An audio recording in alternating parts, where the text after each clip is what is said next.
Good evening, ladies and gentlemen, and welcome to the Arvin Gottlieb Planetarium live shows. We know many of you have been watching these programs over the last several months, but I wanted to take a moment to say thank you for your support and bring you up to date on what's happening at your Science City. We've been closed for nearly 8 weeks, and we've had no revenues from our attractions here at Science City and Union Station. But we continue to put all these great programs online. It's becoming challenging. We know you enjoy this program, but I'd ask you tonight to join us in donating and supporting this magnificent facility, but more importantly, the great staff that has been bringing programming into your home, just like Patrick. So tonight, enjoy this program, learn, and take an opportunity to just press that button and make a donation to Union Station and the great team at Science City. Over the next few weeks, enjoy all of the programs that we have at Science City at home. We thank all of our sponsors, and especially tonight, enjoy the programming of the Arvin Gottlieb Planetarium. And we thank our friends at Arvin Gottlieb for investing in bringing this great institution to Kansas City. Now, I know you've enjoyed the several weeks of the programming, but it was all made possible by a dedicated team at Science City and, of course, an outstanding educator that brings the stars to Kansas City. Ladies and gentlemen, please welcome Patrick Hess. Thank you so much, George, for those kind words. And thank you to everyone tuning in for another Planetarium live stream. My name is Patrick Hess. I'm the Planetarium Specialist at Union Station. And thank you all again for joining us on this lovely Friday evening. I wanted to give a special thanks to all 10,000 of our Union Station member households that help make live events like this possible and continue making them possible as time goes on and as we continue all at home. As George mentioned, supporting these live online programs is vitally important and really easy. There should be a donate button you can find on your screen where you're watching on the stream. So if you would like, feel free to support us in that way. We have invested literally millions of dollars into the facilities and technology that make all of this possible, and we really can't wait to welcome you all back in person. But for the time being, anything you can do to support us is a huge help, whether that's donating or whether it's just sharing with your friends, liking and subscribing to the Planetarium Facebook page, or just telling your friends and family about these streams and having them tune in.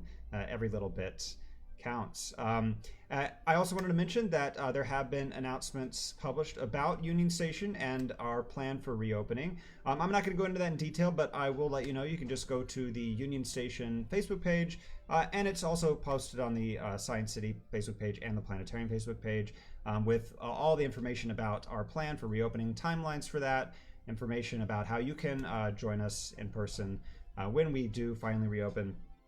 So check that out if you would like. So let's go ahead and jump in. So today is Fan Friday, and today's going to be our last Fan Friday for the time being. As the weather's changing and as things start to reopen, we know that you all are spending your time doing a lot of other things, but thank you for tuning in today. Today we will be spending the entire live stream answering your questions live. So be thinking of those questions. Also, if you just have a comment or shout out you want to throw in there, feel free to do that as well. We're going to continue streaming on Mondays and Wednesdays after this weekend, with Monday being our live star tour, our What's Up show for the week, and then Wednesday being our deep dive show. And during those programs, I'll still be answering your questions live as well. We just won't have this dedicated question and answer show on Fridays anymore. But like I said, we're going to continue our Monday and Wednesday streams. So don't worry, we'll be seeing you back there again. But again, thank you all for tuning in for this final Friday stream for the time being.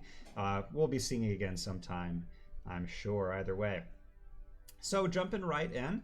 We're already getting some questions coming in, and that's awesome. Remember, ask any question, or if you just have a request or shout out, if we want to travel to a planet or see an asteroid or something like that, throw it in there and we can explore it together. So it doesn't have to be a question about space. It can just be a cool request for something you'd like to see. We have access to a lot of cool software from our virtual planetarium. But to start out with, we did have a couple questions from previous live streams that I have not had a chance to get to yet. So we're going to jump into those. So we did have a few questions last time. So this past Wednesday, we did a live stream all about the golden record, which is the message that we included on the Voyager space probes. If you missed if you missed that stream or any of our previous streams, you can find recordings of all of our live streams on our Facebook pages. So be sure to check that out. We had a question last time from Eric about if we send similar things to other probes, or we include other messages on probes that we send into space.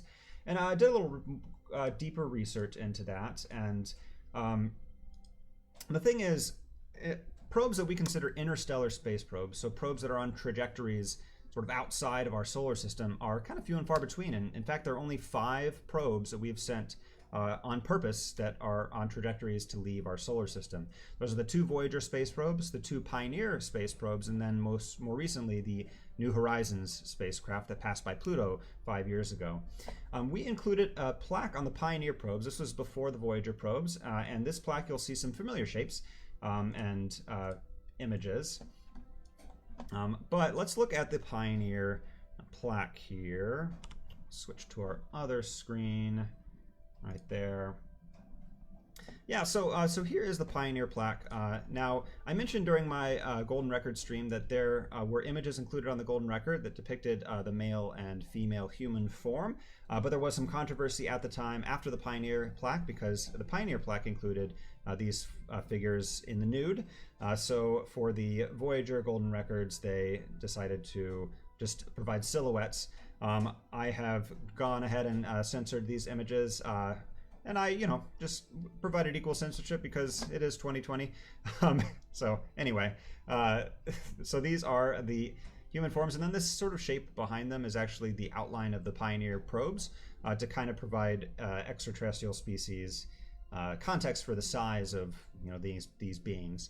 And then we have this exact same map that was on the Golden Records that shows our location, our solar system's location in relation to known pulsars with these binary signals indicating distances, and then the same hydrogen atom indicating time scales. And then the Pioneer plaques had an interesting map of our solar system. They were a little bit simpler, as you can see, not as much detail as the Voyager Golden Records, but you can see the general pattern of our solar system. This was pre-Pluto demotion, so we can see Pluto included there.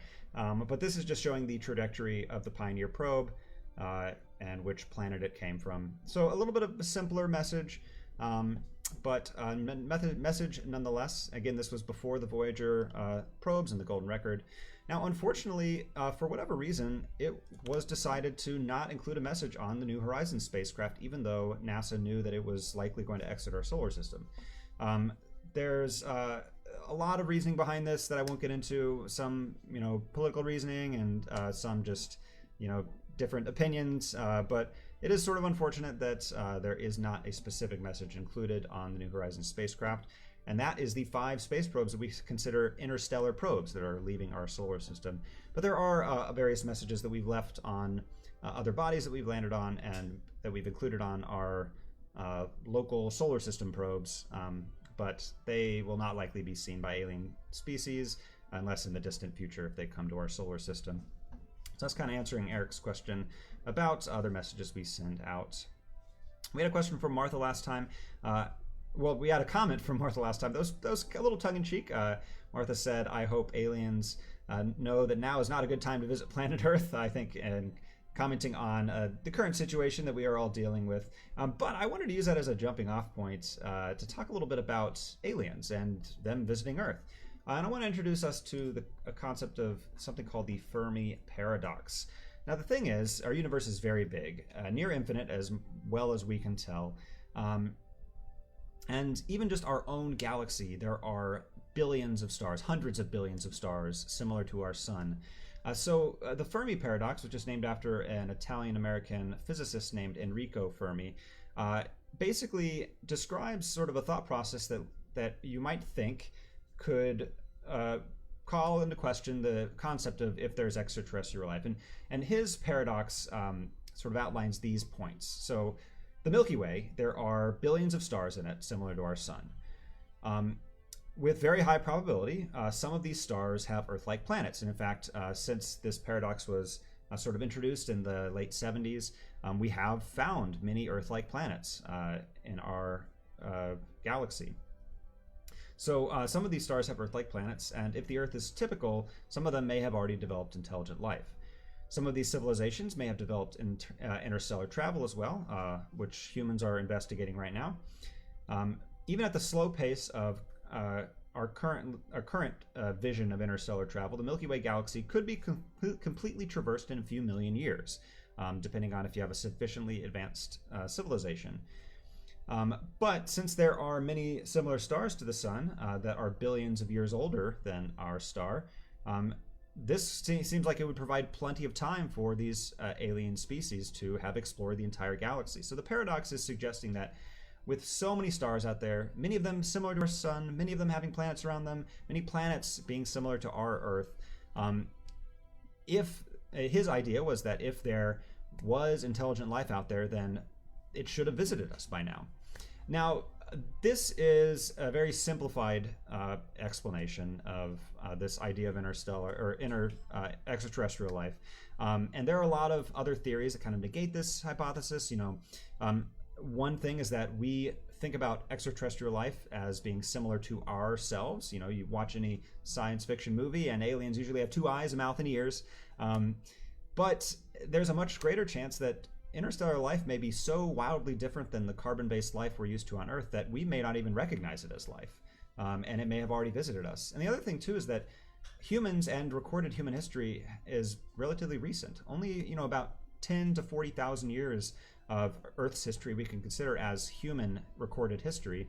Well, the Earth is billions of years old, and there's been life on it for billions of years too. So who's to say that aliens didn't visit us back in the time of the dinosaurs, saw that there wasn't any intelligent life, and just moved on to the next planet? So maybe they have already visited us, maybe they haven't yet. There's also an idea called the Great Filter, which just explains or suggests that it may be extremely improbable that life could even develop. There are so many hurdles to developing life. Having the right star system with planets in the exact right distance from their stars, having molecules developing in just the right way, and having life evolve from single cell to multi-cell, and so on and so forth. So, perhaps it's just so improbable that life, and intelligent life especially, is just very rare in the universe. So anyway, just kind of diving a little deeper to Martha's comment, I just felt like doing that. Isabel asked last time, how are we able to breathe and talk in outer space? Well, if we were just outside in space without any protection, we wouldn't be able to do either of those things. But inside spacesuits, if you're doing a spacewalk, say, to work on the International Space Station, those spacesuits are kind of like little personal spacecraft. So there's pressurized air inside of them, and inside those spacecraft are radios, and they can communicate, or astronauts can communicate with one another that way. So they can talk with radios, essentially. And then Tammy asked, have there been any probes that have broken up in space or not reached their destination? Oh, and the answer is for sure. When I did a stream on space probes, I listed some of the numbers here, and I'll repeat them. But in total, there are 115 successful space probes and 52 failures. 10 of them are en route, 18 are planned, and there are 23 active space probes from various countries and organizations around the world that we're currently communicating with and whose missions are continuing right now. About 1 out of 3 probes have failed. So, and some have failed in interesting ways, and I did prepare some thoughts about that specifically. I wanted to talk a little bit about, the Apollo 11 mission, the first mission that landed men on the moon, you could consider a failure because they were not able to land at their targeted landing site. They landed quite a ways away from that. But again, they did land on the moon, so we would, I think, consider that mission a success generally. The Apollo 13 mission was intended to land on the moon, but they didn't. However, the fact that we brought all 3 astronauts back alive after their spacecraft encountered those issues during the mission, a lot of scientists would consider that mission a success because all the astronauts survived. So there are varying degrees of success and failure. I wanted to talk a little bit about the Kepler Space Telescope, which was a space telescope launched in 2009, and its mission primarily was to look for exoplanets, planets around distant stars. And this telescope was orbiting out in space. It was on a heliocentric orbit, so it was actually orbiting the sun very far away from the Earth. And it would point at different objects in the sky, or different regions of the sky, using these things called reaction wheels. Basically, it had essentially, and I'm very much simplifying here, but it had 4 gyroscopes on it that kind of helped to move it around and point it to different places in space. Well, over time, 2 of these gyroscopes failed, and they needed 3 of them to continue pointing this telescope where they wanted to point it. So unfortunately, for a little while, the mission was considered a failure because with only 2 reaction wheels working, they couldn't point the telescope where they wanted it to. But in 2013, they proposed an idea to reactivate the mission, and they actually successfully tested this, and the mission extended 5 years beyond after it quote-unquote broke. But the mission they called K2, and it's pretty cool. They basically figured out the complicated physics behind using pressure from photons from the sun to move the telescope. So they essentially figured out the physics and calculations behind using the force of photons hitting the side of the spacecraft to move it where they wanted it to point it. So it's pretty incredible that, these spacecraft that are far away, if something happens to them, we couldn't send a space shuttle to work on this telescope. But engineers and astrophysicists are pretty clever, and they come up with some interesting ways to get around these problems. So that's sort of a mission that was a failure, but then eventually we could say was a success. So a little information about some successes and failures. And the last question I wanted to address is, we had a question last week about the International Space Station and what they were doing during this current global situation that we're dealing with. The International Space Station has astronauts up there, and they continue to keep astronauts there. In fact, there was a mission in April where some astronauts came home and new ones went up there. If you're wondering how they stayed safe, you don't have to worry. All astronauts who go to the International Space Station already undergo a 2-week quarantine period before they launch, and that happens anytime astronauts go to space, and always has. And that's just to make sure that they're in complete good health, and any disease that they might have is not present, that they won't bring it up to the space station. And the astronauts who came back down, they are quarantined after they come back down as well, just to make sure they are healthy too. And I won't get into it in too deep of detail, but you can do some research yourself, because there have been some astronauts who have talked a little bit about what it's been like being in space and being sort of quarantined to that level, being miles above the Earth's surface, and watching everything going on and down on Earth. And there's some astronauts who have had some interesting thoughts about that. So I'd encourage you to look into that. So those are all questions from last week, and I know we're getting a bunch of questions already, so we're going to go back through the comment section now, and let's see what people have said today.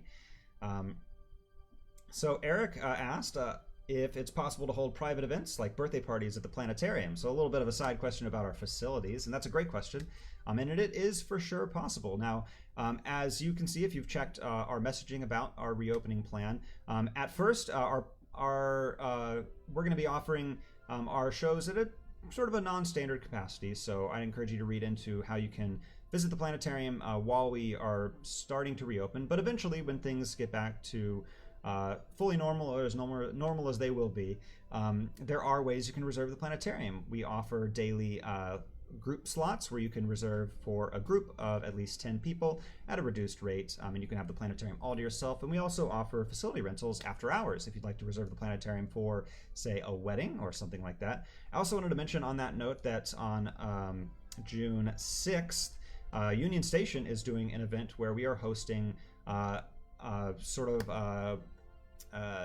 sort of quick wedding ceremonies, essentially. So a lot of our facilities, including the planetarium, are going to be opening up, and you can reserve an hour-and-a-half time slot to have a wedding, and we offer some standard backdrops for that. You can find more information about that at unionstation.org if you'd like to reserve a slot for having your wedding. So if you had a wedding postponed, or you know somebody who had a wedding postponed who would still like to get married during all of this, we'd encourage you to check that out, and you can get married under the stars.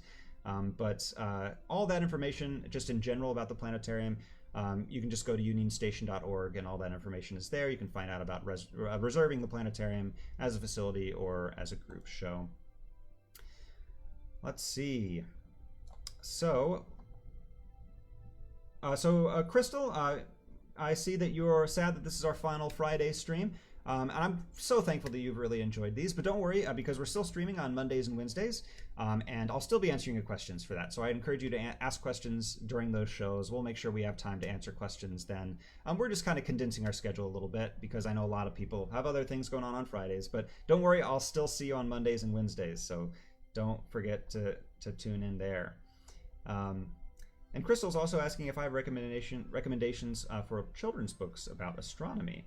And also Greek and Roman mythology relating constellations. That's a great question that I wish I had a very thorough answer to right now. And I don't. My astronomy library is at the Planetarium right now.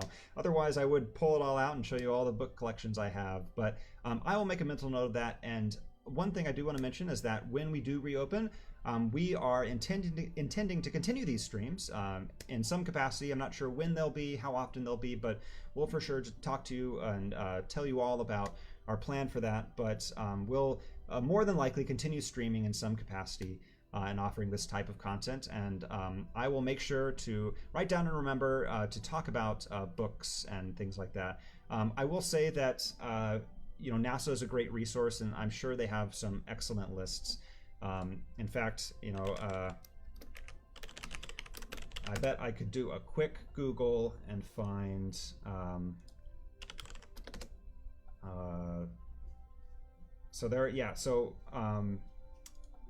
NASA has a great page for resources for children to learn about space, and we will post that for you. Maybe my friend Ben can help me post that in the comments. So I just shared a link there. NASA's got a page here that has a list of some recommended books that you can check out in lieu of me recommending specific books. So let's pop into other. I'm popping over to Union Station's page and just checking the comments. Pat, thank you for tuning in. And Union Station is a wonderful historical location in Kansas City. And it's so cool that Union Station bridges that gap between history and the future with attractions like Science City and the Planetarium. Lindsay's asking, can we see the Milky Way? Absolutely. I'm going to load up Space Engine, which is a software I've been using to check out our universe. And while that's loading, let's pop on over to Science City. Kate is asking, or was saying we would like to learn a little bit more about Jupiter. I'll add that to the list. Let's stop by Jupiter today. And I will answer also. So Kate also asked if the Big Dipper and Little Dipper are constellations. And that's a great question. They are not constellations. Constellations, there are 88 constellations officially. And as you can imagine, there are a lot more stars than just, that form 88 patterns. So any shape that's not an official constellation in that list of 88 is called something called an asterism. An asterism is basically an unofficial star pattern. Those 88 constellations were picked back in 1930 by an organization called the International Astronomical Union. And they are based on Greek mythology and European and American explorers in the Southern Hemisphere. But there are many other star patterns seen by many other cultures, and we call those unofficial star patterns asterisms, and that's what the Big and Little Dipper are. So I'm popping back over to Space Engine because we wanted to, let's see. Oh, I just realized something. All right. Okay, there we go. So here is Space Engine, our software showing us the entire universe. So that was Earth, and we're going to zoom out where we will see our solar system, the 8 planets in our solar system. As we continue zooming out, we will see the background stars pinch in. And as we leave Earth and fly further and further away, we are now 500 light years away from Earth. And as we continue zooming out 1,000 light years, 2,000, 5,000, 10,000, and we zoom out far enough, we will see the Milky Way. And it's a bit dark. Let me brighten it up for us. So here is the Milky Way. Now, Space Engine is awesome in that it is simulating all of the known stars in our galaxy. of which there are about 500 billion. So we can see that is roughly what the Milky Way might look like. Now, of course, we can't see the Milky Way from outer space. We'd have to get very far away to see this perspective, but we can look at other galaxies like it, and we can see similar patterns. And we can see our location, our location, which is about 2/3 of the way from the center of our galaxy in one of the arms of this beautiful spiral shape. You can see the Milky Way in our summer skies. In the summertime, we are facing towards the center of our galaxy where it's very bright. The galactic center is located near the constellation Sagittarius, and I'll mention that during my star tour on Monday. So you can see the Milky Way in our night sky as well.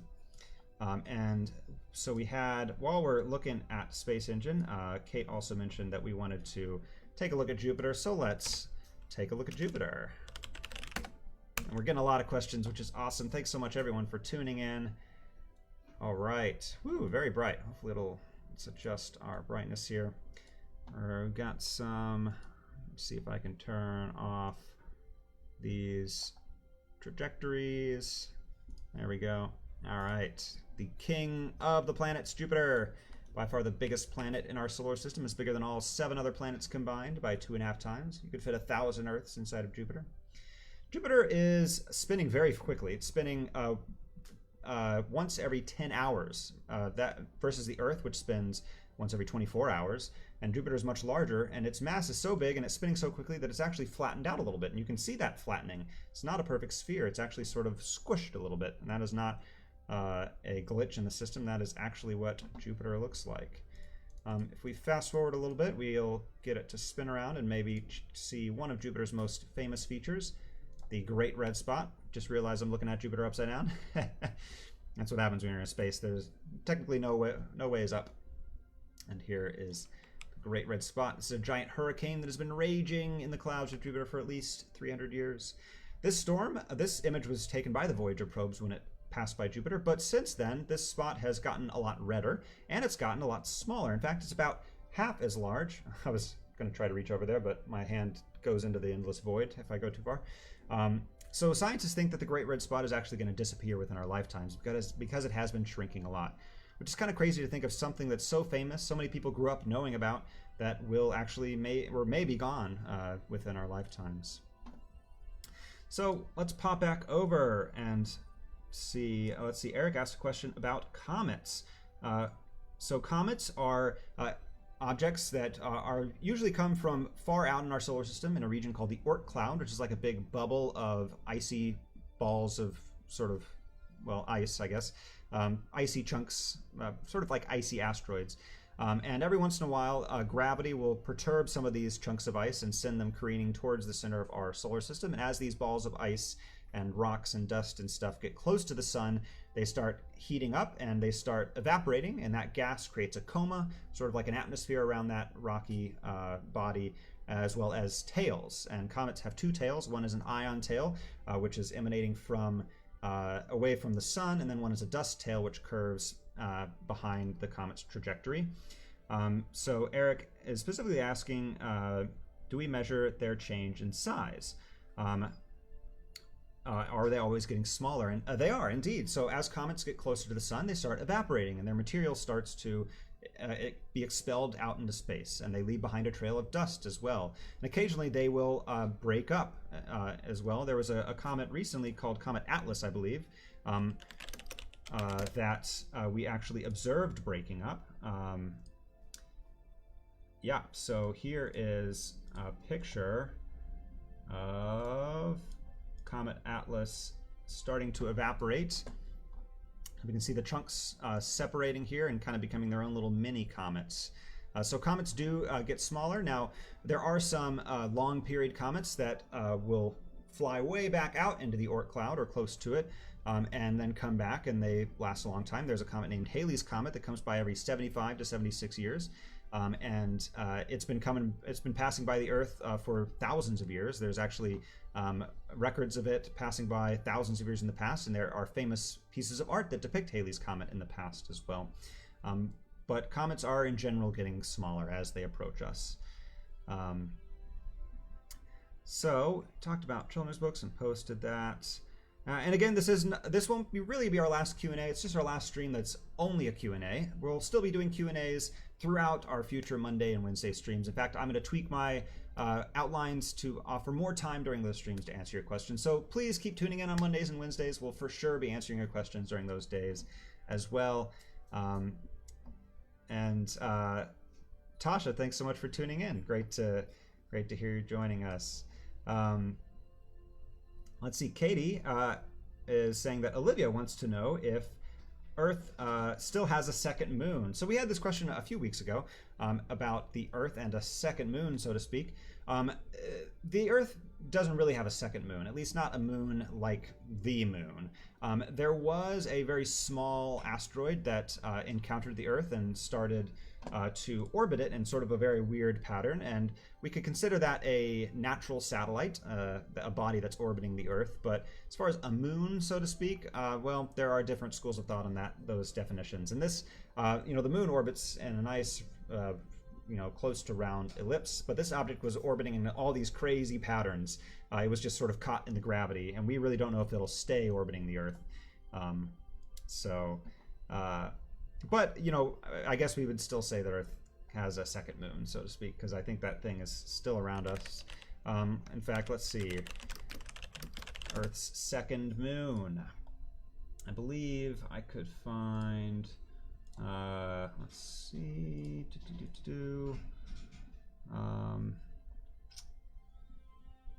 Yeah, don't have time to get an animation of that, but you can check out one of our previous streams where we talked about that for sure.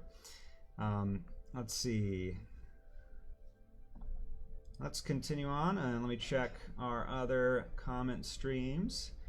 Let's see. We had a question from Jennifer asking, how cold is it in outer space, and how long could a person survive without a suit? And that is a great question. Which I want to make sure I get the exact right answer to.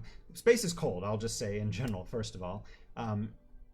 Space is a near vacuum, so there is really not much in space. Now, there are some particles spaced out very far away, but in general, there is not a lot of matter in space to hold in heat. So space is very cold. Now, depending on how close you are to certain other bodies in space, temperatures do fluctuate a little bit. But in terms of if we could survive in outer space without a suit, the question is kind of complicated. Now, of course, we've not tested this out. I don't think anybody really wants to volunteer for that particular test.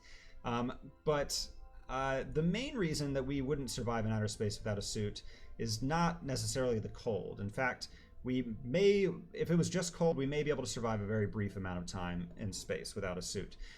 But it's really the vacuum of space that would hurt us. It's the lack of pressure. And essentially, liquids will change phase, which means they'll go from a liquid to a gas based on two factors. One is temperature. That's why you heat up water to make it boil, where water turns from a liquid to a gas. But it also, liquids also, the point at which they change phase is also based on air pressure. This is a really great question, and if I had more time, I would hook up my vacuum chamber and show you a little demo about that. If there are any, if you guys want to see that at some point in a future show, let me know. That could be fun to do. But essentially, all this to say that in a vacuum where there's less air pressure, it takes less heat to boil water. That's why sometimes recipes will have different times and temperatures for if you're baking at or cooking at higher elevations, because at higher elevations, further from sea level, it actually takes less heat to boil water. So that means the higher up you get in our atmosphere, the less heat you need to boil water. Well, if you escape our atmosphere completely and go to space, you need almost no temperature to boil water, which means that if you were outside of your spacesuit in space, all the liquids in your body would boil and evaporate instantly. And that would be much more unpleasant than the cold. So in general, I would recommend not going to space without a spacesuit. Long story short, but that's a great question, Jennifer. Thanks for asking. Let's check on over. Okay, Britt is asking, what about Planet 9? Ooh, that's a great question. I think I talked a little bit about Planet 9 in more depth during our solar system tour, so check out that stream if you'd like to learn more, but I will mention a little bit about Planet 9. So the question about Planet 9 would be the official 9th planet in our solar system. Pluto is not a planet. And if you want to learn more about why Pluto's not a planet, be sure to check out that stream where we did our tour of the solar system. But just take my word for it that we have decided in the scientific community that Pluto is not an official planet. So right now there's sort of an open space for a potential Planet 9, right? Now, we've not found one, but we have found some evidence that could suggest it might be out there. And this is actually kind of interesting and worth talking about, and it's worth studying in the scientific community, because the reason we think there may be a Planet 9 is actually the same reason why we thought there may have been a Planet 8. There may have been a Neptune, and, well, we did eventually find Neptune. So, essentially, before astronomers were looking for Neptune, they were looking at objects that were really far away in that sort of region of the solar system. They were looking at moons and asteroids and dwarf planets and things like that. And they noticed that their orbital paths were not behaving as they expected. So they could see these objects, they could calculate their mass, and they could calculate their orbital paths by watching them over time. But they noticed that they were moving abnormally. So they were moving in a way that suggested something else was influencing them. And it was that little hint that led scientists to start looking for the 8th planet. So they were like, man, these objects are behaving weirdly. What if there's another planet that's affecting them with its gravity? And then they started looking for Neptune, and that's why they eventually found it. Well, recently, some astronomers have been seeing similar perturbations and similar sort of weird patterns in the orbital paths of things outside and far and out in our solar systems, kind of in the Pluto region. And so scientists are thinking, well, the last time we saw that, it led us to find an 8th planet, so maybe that means we'll find a 9th planet. So the astronomical community is kind of starting to think about looking for that. There are certain people who are looking, but we've not found an official 9th planet. But it's interesting that some of the reasons why we started looking for an 8th planet are still present. So there may be a 9th planet. Kristen, I'm seeing that you would like to see the vacuum chamber. Sure thing. We will definitely try that out. Let me check on over. Let's see. Brian is asking, does gravity relate directly to the mass or density of a planet? Ooh, great question. So let's talk a little bit about mass and density. So those are kind of confusing terms because they describe sort of how big something is, right? And on Earth, we can use mass and density, and we can also use weight. And all these measurements tell us how big something is, or we can measure its size, its diameter. What do those things mean? Well, to simplify, the diameter of an object is how far across it is, basically. The weight of an object is all about gravity, because you don't have weight in space, you're weightless. And on Earth, you do have weight because gravity is pulling us down. Mass and density, scientists like to use, because mass and density are independent, and they aren't really affected by gravity, because your weight will change if you're on different planets, but mass stays the same. Your mass is how much stuff you have, how many molecules are basically in your thing, how many molecules are in the planet, how many molecules are in, my phone, something like that. That is the mass. Density is how squished those molecules are. Okay, so for example, you could have a wiffle ball, which is pretty much a hollow ball, and say a golf ball. And maybe that wiffle ball is made of metal, so it's, I know wiffle balls aren't made of metal, but imagine a wiffle ball, so a ball that has a bunch of holes in it, that's made of metal, so it's the same weight as a golf ball.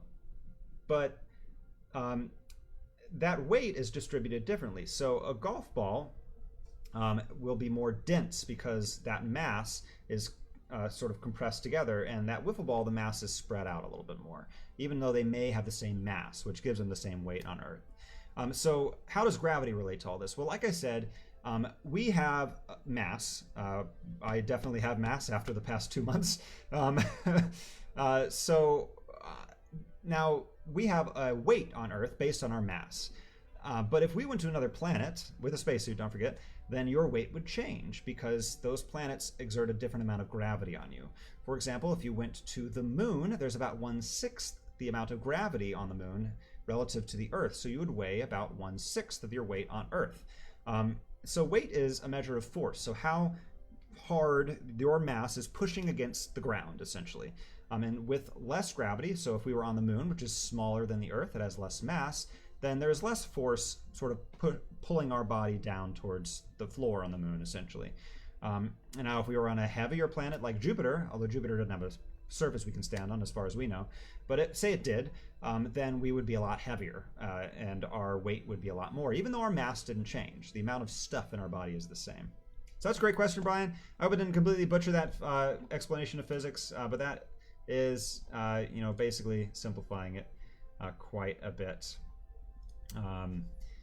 And I'm just checking our comment section again, just make sure I've not missed anything. Oh, we did get a question from Eric asking if the moon came from the Earth. And we don't know the exact answer to that question because we don't have a time machine. But by studying rocks on the moon and comparing their geology to rocks from the Earth, we can see that they're similarly composed. And so scientists, the main theory right now for how the moon was formed is that it did come from the Earth, so to speak. The theory is that an object about the size of Mars crashed into the Earth as it was forming billions of years ago and kind of carved off a chunk of the Earth that floated around for a while, and eventually gravity kind of coalesced that extra material that was kind of shaved off the Earth to eventually form the moon. And I'm having some trouble loading the comments. I think we're still live, but I'm just double checking. It seems like we have not gotten any extra comments so far. So I'm going to stand by here while I'm just confirming that. Woo.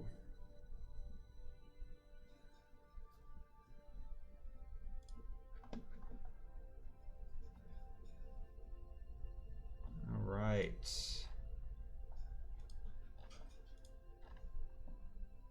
So I think what I might try to do then, since we are just about out of questions, this may be crazy, but I think I might attempt to set the vacuum chamber up and show you that demo I was talking about. It might, I think we'll make it work. So I will be right back, folks.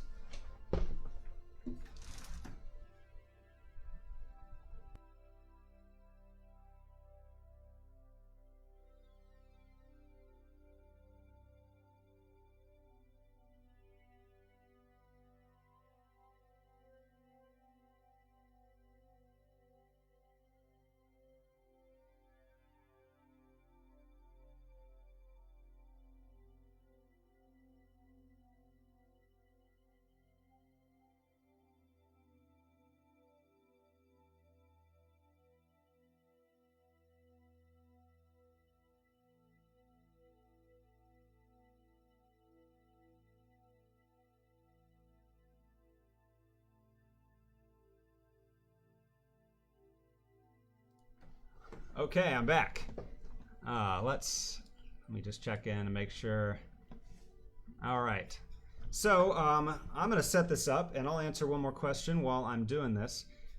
Eric asked what schooling I had to land the job I've got, which is a very crazy job, hanging out in space, doing cool science demonstrations using weird things like vacuum chambers. And to answer that question, well, I had a lot of different schooling, and a lot of what led me to this job wasn't just my formal schooling. So I have been interested in astronomy, here's the vacuum chamber by the way, in astronomy for a long time, most of my life, and that is mostly, or a lot in part thanks to my parents making sure I was interested in science and always questioning things and learning about the universe. And in school, I studied a lot of things. In college, I studied things like astronomy. I also studied things like math and psychology, a lot of different things. Let me find a plug real quick here.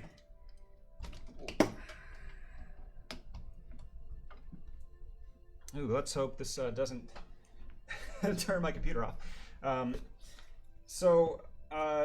But the main thing that led me to my job is I worked at a couple other museum type places in college, and these places sort of gave me a love of informal education, so teaching outside of the classroom essentially. And I also have loved astronomy for a long time, and had my own telescope and did telescope type programs in college. I was an RA in college, so I did programs with my residents and taught them astronomy there. And then again, during the summers, I worked at a museum. And so just, cultivating a love of my interests like astronomy and learning about cool things like getting experience in other jobs in that field, informal education, is kind of what led me to where I am today. And planetariums involve a lot of technology, so I also studied coding and learned about computers and learned how to build computers and things like that. And so that's kind of what led me to where I am today. All right, so I've got my vacuum chamber set up, and I may have to adjust my camera, but since this is our last Friday stream, we're gonna give this a shot. So I've got a little beaker, a tiny bit of water here, and this is room temperature. I'm gonna stick my finger in it, and it's not burning me, I promise. So this is room temperature water. Now, normally you'd have to put this on a stove to make it boil, but another way to make it boil is by introducing it to lower pressure. So I can remove the air from this vacuum chamber, or remove a lot of the air from this vacuum chamber. Whew, okay, let's attempt this. Oh my gosh. This might mess with my green screen a little bit. All right, so there is the vacuum chamber. In fact, you know what? I'm just gonna turn. Woo! Hey, there's the ceiling of my apartment. This is very professional, as you can tell. You guys have already seen part of my apartment when I set up that telescope, though.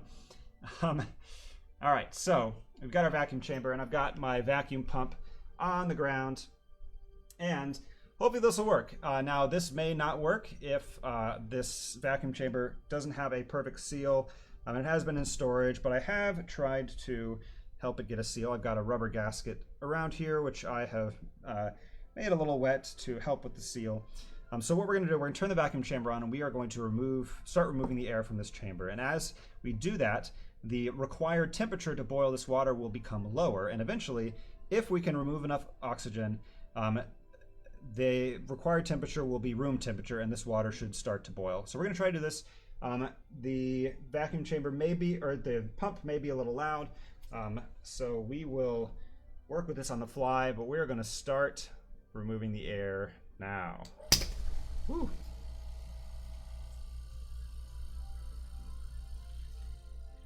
All right, it is on, and we are removing the air.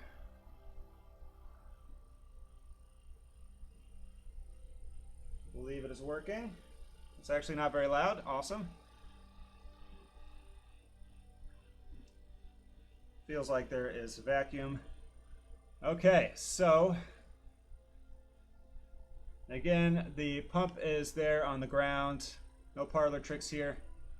This is my piano bench. It's not a stove. And I think I can start to see some bubbles forming, but we should be able to get it to a point where we will see it actually bubbling up. And that is assuming this vacuum chamber is successfully vacuuming. And we're going to give it a minute. I won't keep you guys too long because we are going a little bit long, but I figured we might as well attempt this while we're here. Yep, we definitely have a vacuum in there. And I can feel the pump is working. So we're going to give it a minute. Sometimes this does take just a minute or two to get to that point of low pressure.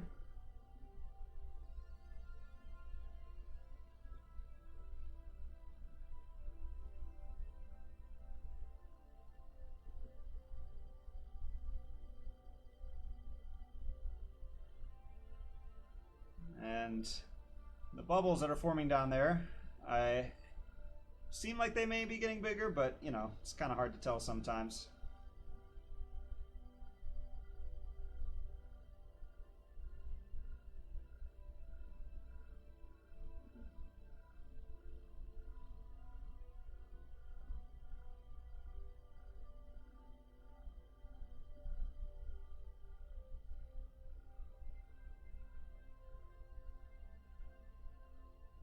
We'll give this just another minute, and while that is going, maybe I'll check to see if we had any other questions pop up.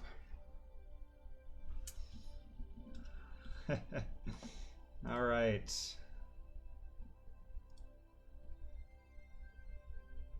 Looks like we don't have any new questions. Oh, I think I may have missed a question from Brian. Is our solar system static, or do our planets propel while orbiting the sun? Well, so our planets are orbiting the sun, moving around, and our solar system isn't really static. It doesn't change very rapidly, but the shape of the orbits are changing, and their elliptical shape does change over time. The tilt of the planets change. I've talked about precession before. As planets spin, they slowly wobble around their axis over thousands of years, so those shapes change as well. So our solar system is in a constantly changing state. It's just in the scale of time that humans can perceive. It doesn't really seem like things change that much. So we're still not getting any bubbling, and I may not have a great vacuum on this, which I'll be able to tell. Well, it seems like we did have a vacuum because I just let all the air back in.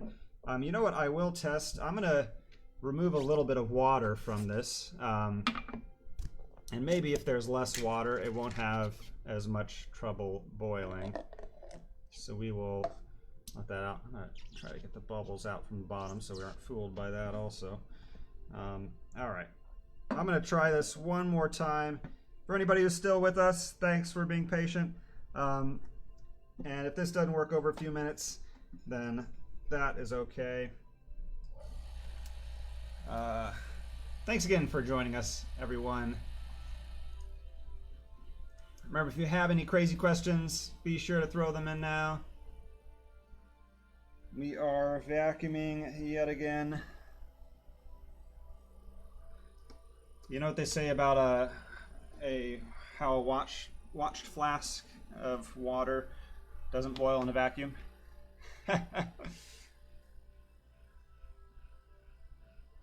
All right, water, you better do this. Otherwise, I'm going to seem like a dummy. You can find videos of this on the internet as well, if you don't believe me.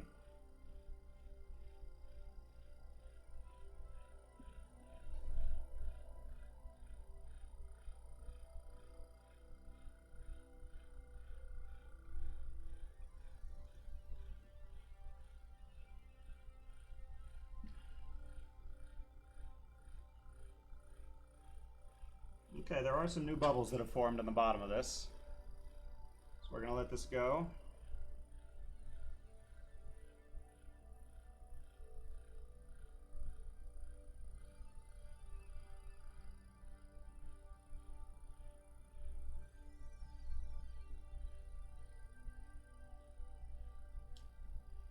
If you're just tuning in, we are waiting for water to boil.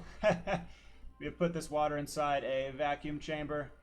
And the idea is that as we remove air pressure from this chamber, the required temperature for boiling water will become lower to the point where if the water is room temperature, it will boil at a sufficiently low enough pressure.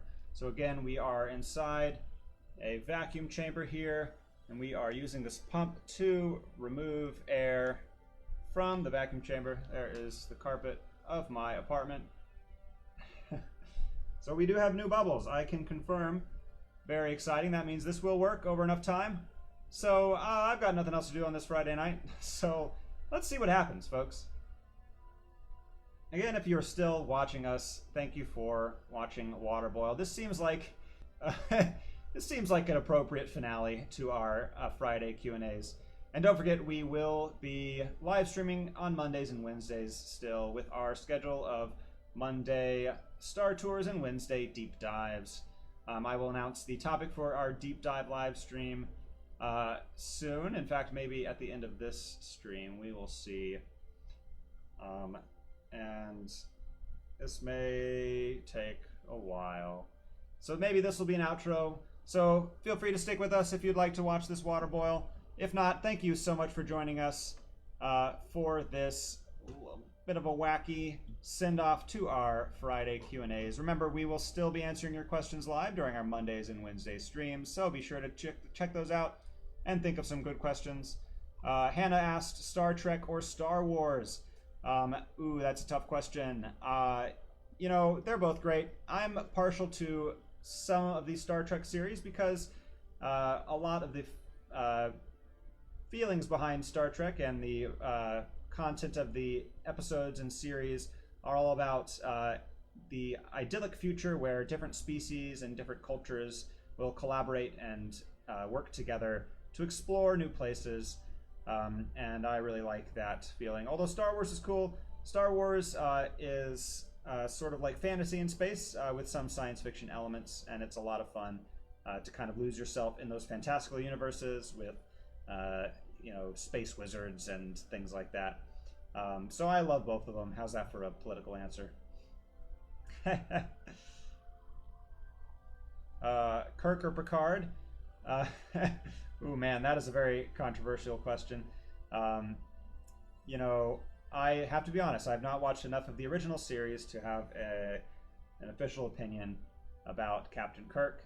I do like the cast of the original series a lot, but Picard is pretty amazing, and Patrick Stewart is a great actor, so it's hard to beat that. And so we're getting to the point where I'm starting to think that maybe this vacuum is not good enough to remove enough air from our water, but hopefully you can see some bubbles forming on the bottom. So this water is starting to change phase. It is changing from a liquid to a gas very slowly. If I had a good enough vacuum chamber, we would get a more rolling and roaring boil. And maybe given enough time, we would get to that point here. But at this point, I'm just kind of vamping. I might look to my handler to let me know if I should keep going or if I should maybe, or if maybe the cane is being extended to pull me off this stream. So Ben, just let me know if we should keep going. I'm not sure if it's reasonable to expect this to boil while we're sitting here. It could be minutes, it could be longer. So let me know what you think we should do. I'll continue vamping while we're doing this. Yeah. Bubbles are getting bigger, I think.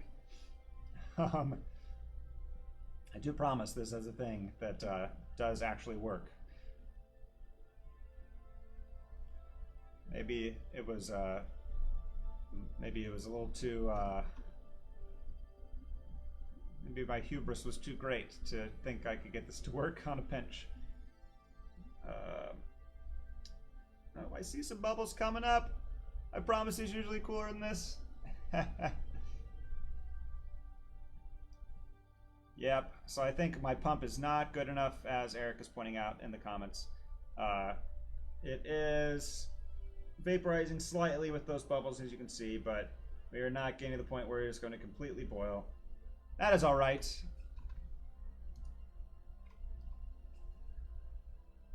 We are getting some bubbles. Okay.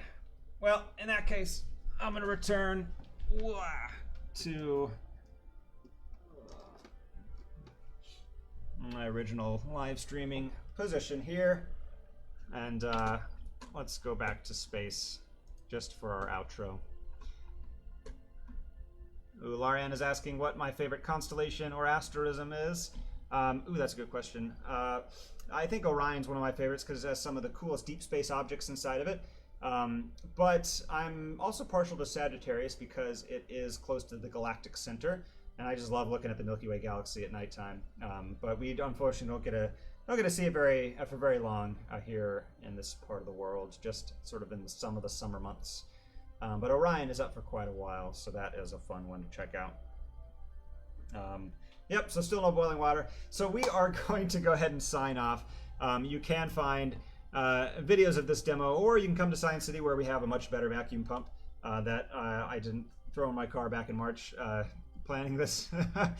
So we do this demo at Science City as well, to varying degrees of success. But thank you for your patience, everyone. Thank you for asking these amazing questions. Remember, we're still streaming on Mondays and Wednesdays, and we will still be answering your questions during those streams. And as Hannah points out, a watch vacuum never boils. Truer words have never been spoken. So thank you all so much again for tuning in. We're going to continue these streams for the time being. Remember that Union Station has announced its plans to slowly and safely reopen. You can find those on our Facebook pages, so tune in there and get more information about that. But for now, I have been Patrick Hess, your planetarium specialist, not a vacuum chamber specialist. I will sign off for another live stream. Have a great weekend, everyone. I'll see you back here, same place, same time, on Monday, answering your questions and taking a little tour of our night sky. Thanks again, folks. Have a good night.